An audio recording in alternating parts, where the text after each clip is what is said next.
Hello, નમસ્કાર, જય શ્રી કૃષ્ણ. તો કેમ છો બધા?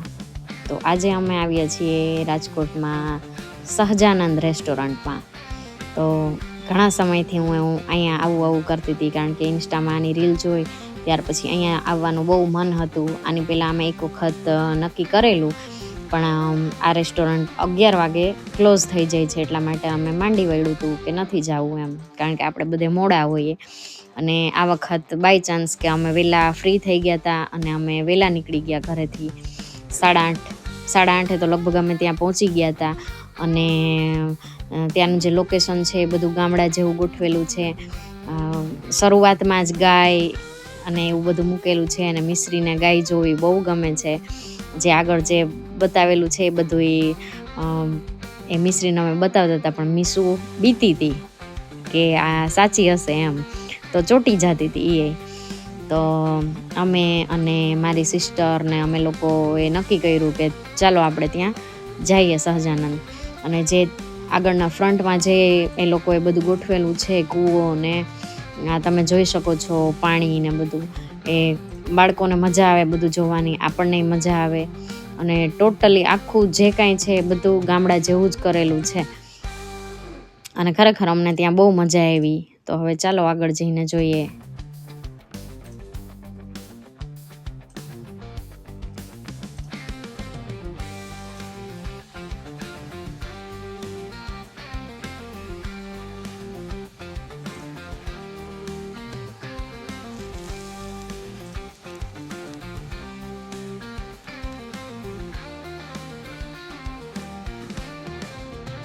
તમે જુઓ છો, મિશ્રી બીવે છે. મિશ્રીને તો ઘરેથી અમે એ સૂતી હતી એમનામ જ લઈ લીધી હતી, કારણ કે જો રેડી કરવા બેસું તો જવાનું મોડું થઈ જાય, એટલા માટે એ સૂતેલી હતી. એ જ હાલતમાં અમે એને લઈ લીધી હતી. અને કશિશના બર્થડેમાં અમારે અહીંયા આવવાનું હતું, અને કશિશે ના પાડી હતી કે ના, મારે એમાં નથી જવું, ગામડા જેવામાં કોણ જાય. પણ પછી અહીંયા આવ્યા પછી એને એમ થયું કે ના, ખરેખર મમ્મા અહીંયા આવ્યા હોત તો સારું હતું, કેવું સરસ છે, કેવી મજા આવે છે બધું જોવાની એમ. પણ શું, બાળકોનું એમ હોય ને કે પિઝા ને બર્ગર ને ખાઈ લઈએ, એ જ સાચું હોય. પણ અહીં ખરેખર ફૂડે સારું હતું, અને બધું મજા આવે એવું જ હતું એમ. અને પછી કશીશ કે હવે પાછા આવશું ને ત્યારે અહીંયા જ આવશું એમ. મેં કીધું ના, તારા બર્થડેમાં તો આવવું જ નથી હવે અહીંયા એમ. એને હું ચીડાવતી હતી થોડીક વાર માટે. પછી અમે આગળ રેસ્ટોરન્ટમાં અંદર જવા માટે જતા હતા. તમે જોઈ શકો છો કે કેવો રજવાડી ગેટ છે, અને મજા આવે એ જોઈને જ આપણને આનંદ થઈ જાય એમ. મને તો મજા જ આવી ગઈ. જે ત્યાંનું લોકેશન ગોઠવેલું હતું એ જોવાની મને તો બહુ મજા આવી. અને આપણે એન્ટ્રીમાં ત્યારે કઠપુતલી શો હતો, પણ હમણાં જ પૂરો થયો હતો, એટલે એ લોકોએ કીધું કે થોડીક વાર પછી આપણે ચાલુ કરશું, તો તમે થોડીક વાર પહેલાં અંદર બધું ફરી લો, પછી આવજો. 15-20 મિનિટ પછી પાછો અમે હમણાં આ શો ચાલુ કરશું. એટલે અમે કીધું કંઈ વાંધો નહીં. પછી અમે ત્યાં ખાલી થોડીક વાર માટે ઊભી, અને પછી પાછા આગળ વયા ગયા કે ચાલો અહીંયા પછી ચાલુ થવાનું છે, એટલે અહીંયા ઊભવાથી કોઈ મતલબ નથી. એટલે અમે આગળ ગયા.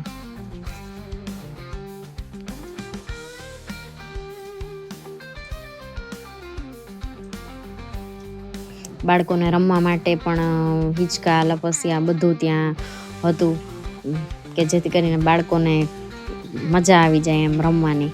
અને પછી અમે માટીકલા જ્યાં હતી ત્યાં અમે ગયા, અને બસ શીખવા જેવું છે ઘણું બધું, બાળકોને એક્ટિવિટી કરવા મળે. એટલા માટે આ જે ભાઈ છે એ માટલી નાની નાની બનાવે, અને બાળકો તેની સામે બેસીને એને એમ થાય કે અમે બનાવીએ છીએ એમ. આવડતું હોય એ કરી શકે, બાકી લગભગ સામું જે વ્યક્તિ બેઠું હોય ને એમનામ જ બેઠું હોય. ખરેખર આ ભાઈ જ બનાવે છે બધી માટલીને નાની નાની. પછી અમે એ બધું જોયું કે કેવી રીતે બનાવે છે એમ. કશીશ કે મારે બનાવવું છે, પણ એનો વારો આવ્યો જ નહીં ત્યાં બનાવવા માટે. પછી આ જે પુલ જેવું બનાવેલું છે નાનું એવું, કે સામે ઝરણું આપેલું છે, તે અમે જોયું. અને પાણી જોઈને તો બાળકોને ખબર જ છે આપણને કે મજા આવી જ જાય. તો ત્યાં અમે ઘડીક વાર ઊભા, અને મિશ્રીને આ જે બતક આપેલા છે એ બતાવ્યા, અને ત્યાં અમે થોડાક ફોટોશૂટ કર્યું.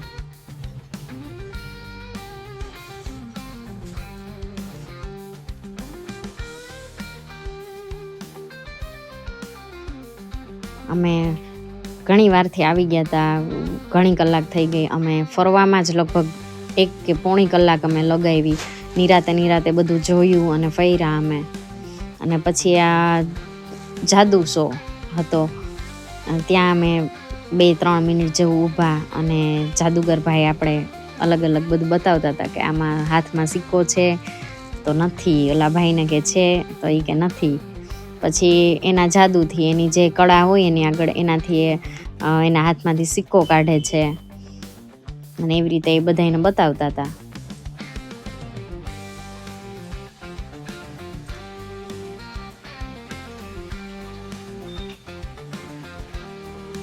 અને જો તમે આ રેસ્ટોરન્ટમાં આવો તો ખરેખર ટાઈમ લઈને જ આવજો.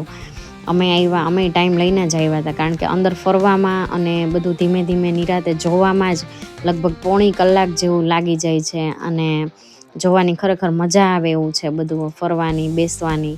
તમારો માઇન્ડ એકદમ ફ્રેશ થઈ જાય આ બધું જોઈને. તો જ્યારે જાઓ ત્યારે ટાઈમ લઈને જાજો, કારણ કે 11 વાગે આ રેસ્ટોરન્ટ ક્લોઝ થઈ જાય છે. 11 વાગ્યા પછી એન્ટ્રી એ નથી હોતી. 11 વાગે ક્લોઝ એટલે ક્લોઝ જ એ લોકો બતાવે છે.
શો જોયા પછી અમે પાછા આગળ જવા માટે નીકળ્યા. તો ત્યાં એનિમલ એટલે કે હોર્સ આપેલો હતો, હાથી આપેલો હતો. જે મિશ્રી ટીવીમાં જોતી હોય એટલે એને એમ જ થાય કે આ બધું કાર્ટૂન જ છે એમ. એટલે એ જોઈને એને એટલી મજા આવતી હતી, પણ અડતી નહોતી કાંઈ. અડવાથી બીતી હતી.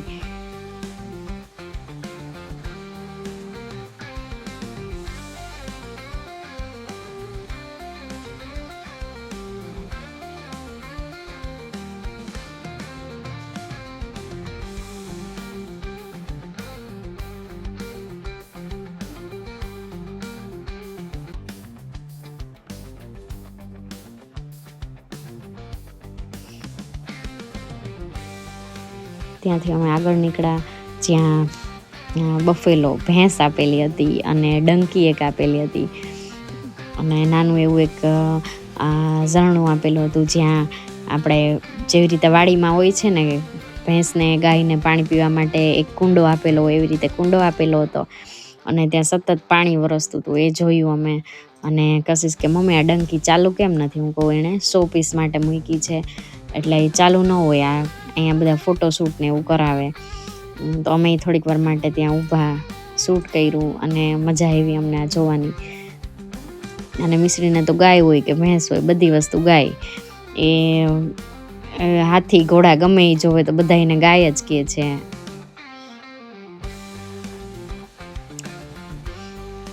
પછી મેં કીધું કે જો આને ગાય કહેવાય, તો એને બસ એક જ વસ્તુ છે કે આ બધી વસ્તુ ગાય જ હોય એમ.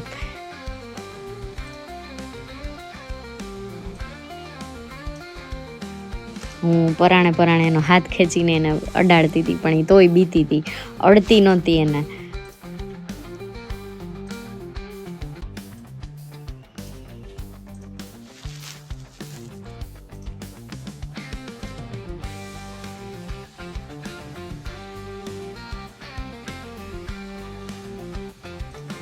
આ જોઈ પછી અમે આગળ કૂવા તરફ ગયા, જ્યાં કૂવો હતો, પનિહારી હતી, ખેડૂત, આવું બધું ત્યાં આપેલું હતું.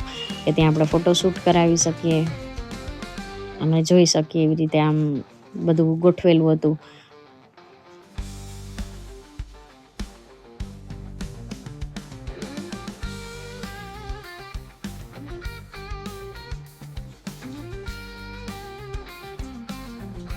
અને અમે અહીંયા સુધી પહોંચ્યા ને ત્યારે ધીમો ધીમો વરસાદ જેવું ચાલુ થઈ ગયું હતું.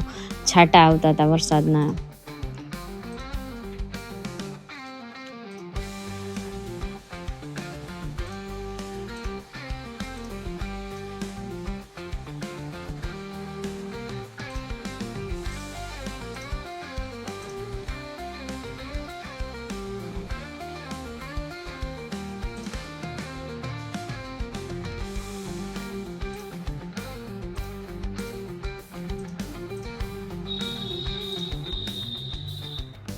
આ બધું જોઈ અને અમે અમારો વારો ક્યારે આવે છે એ પૂછવા ગયા હતા, પણ એ ભાઈએ કીધું થોડીક વાર હજી 10 મિનિટ ખમો, કારણ કે વેઇટિંગમાં અમારો વારો હતો. પછી અમે પેલા સ્ટાર્ટર બારોબાર જ આપેલું છે, એટલે અમે ત્યાં જે સ્ટાર્ટર હતું એ ખાધું અને પછી થોડીક વાર માટે બેઠા.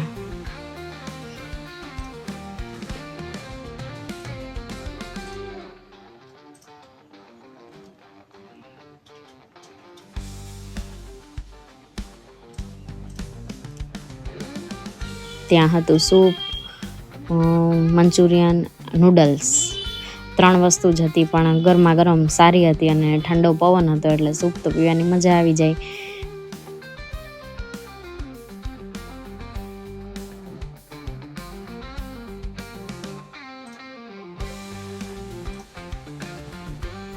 થોડીક વાર અમે અહીંયા વેઇટિંગ એરિયા બહુ સરસ રાખેલા છે. ત્યાં ફરતો આપણે જેવી રીતે શું કહેવાય, પહેલાંના જમાનામાં લોકો બેસતા ને ચોરે, હા એવી રીતે ચોરો આપેલો છે. ફરતો ગોળ ઓટો આપેલો છે ત્યાં, જેવી રીતે ચોરો કહેવાય ને પહેલાંના કહેતા લોકો કે ચોરે બેસવા જાય એમ, એવી રીતે જૂનવાણી રૂઢિમાં ત્યાં આપેલું છે. ત્યાં અમે થોડીક વાર માટે બેઠા 10 મિનિટ. ત્યાં અમારો વારો આવી ગયો હતો અને તમે જોઈ શકો છો કે કેટલી ભીડ છે.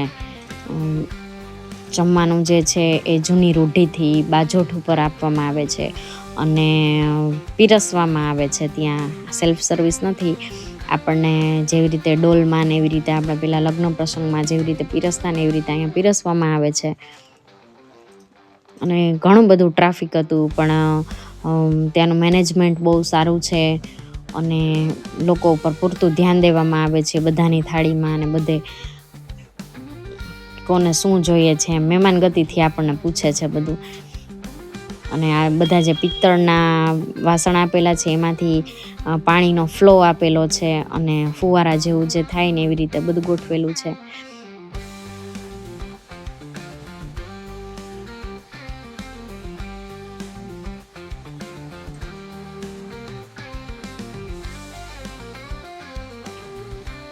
અંદર ગયા પછી અમે લગભગ 5 કે 7 મિનિટનું વેઇટ કર્યું અને પછી અમારો વારો આવ્યો અને ફાઇનલી અમને જગ્યા મળી ગઈ બેસવાની.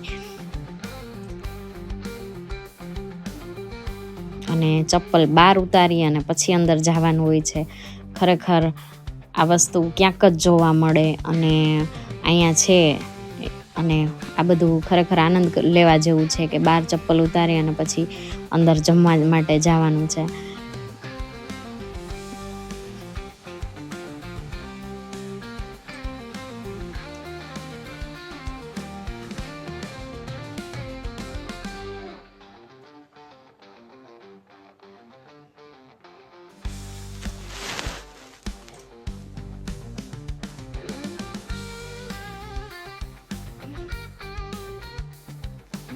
તમે જોઈ શકો છો કે લાંબી લાંબી ઓસરી કહેવાય ને જેને, એવી રીતે ઓસરીનું લોકેશન ત્યાં ગોઠવેલું છે કે ઓસરી હોય અને આપણે કેવી રીતે પંગત પાડતા અને જમતા એવી જ રીતે પંગત પાડેલી હોય છે અને બાજોઠ સામે રાખેલા હોય છે અને પીરસે છે એ લોકો આપણને. અને ચાલુ થઈ ગયું જસ્ટ અમારું.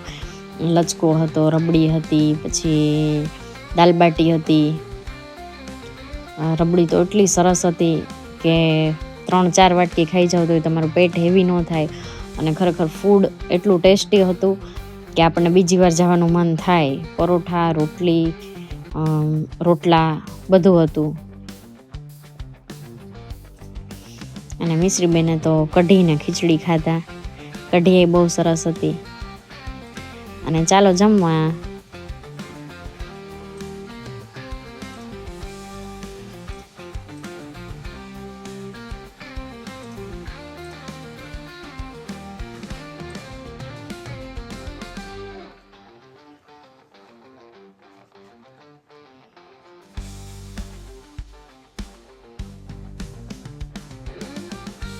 ગરમી ન લાગે એના માટે એ લોકોએ અંદર ફુવારા મૂકેલા છે.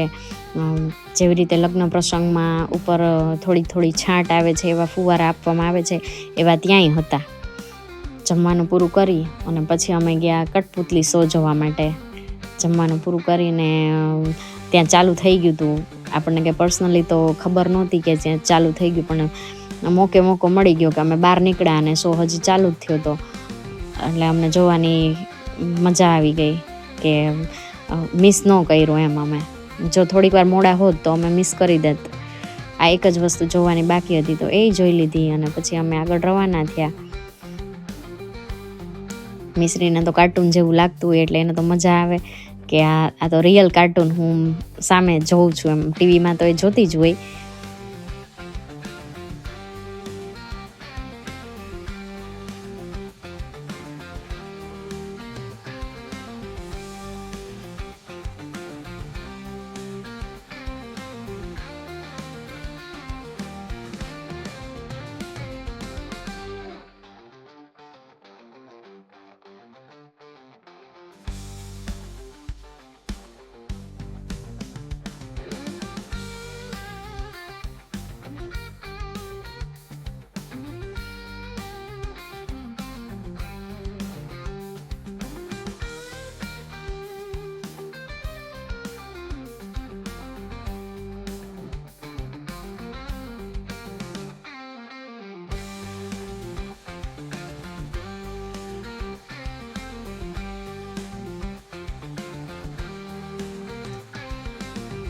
તમને અમારો સહજાનંદનો વિડીયો કેવો લાગ્યો તો અમને જણાવજો.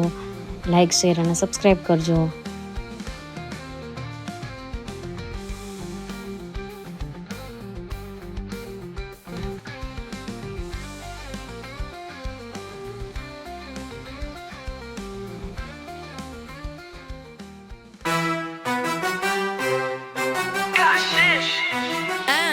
Mish Rivlom